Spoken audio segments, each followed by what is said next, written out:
Hello parts, mag suroy-suroy sa kos yellow bator kay parts. Kay sayo mi nang uli ikas daydak.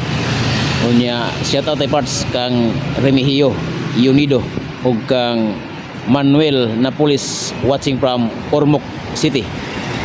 Ug kang kwan parts sa Pilar si Jimbo Olaco Amila. Okay parts, ato sa tanawon ning yellow ba Turkey parts. Di ay signboard parts yellow ba BDS ang uban minuslim na.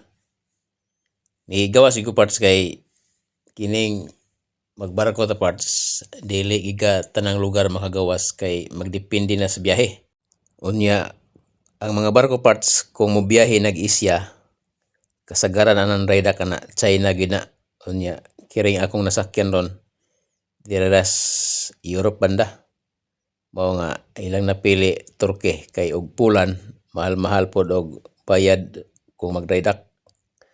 Unya kami diri karon moabot mi diri og usa ka buwan kay daghang utrohon. Kay ang gipalit sa tag-iya third hand ni nga barko pero kondisyon ang makina. Mao nang ilang pagwapuhon para mubag-ubag-o kuno gamay.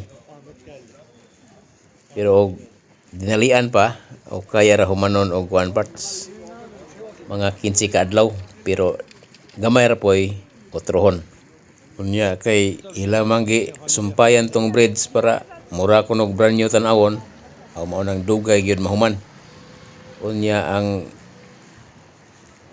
lifeboat ila pong giotro gikating tong ibabaw sa dik 12 mao nga dugay-dugay gining rayda ka parts mao nga makagawas-gawas gyud. Pero usahay mo overtime kay dugay pa always kapitan labi na og na-supply moabot nag mga alas 5 humana mga alas 6:30 na. Pero karon sayo-sayo mi mao nga nigawas gid ko bahalag tugnaw pero madadarang tugnaw parts kay wa may uwan or way hangin. Unya shout out ito parts kang Nits Istiliore Lacano watching from Sibagat, Agusan del Sur. Fred Steel og shout out sa parts kang Fernando Sasan Jr. watching from Maragusan, Davao de Oro. Duke Canyon watching from Cebu City.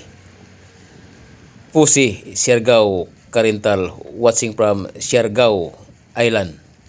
Rogelio Lugod Torrijos.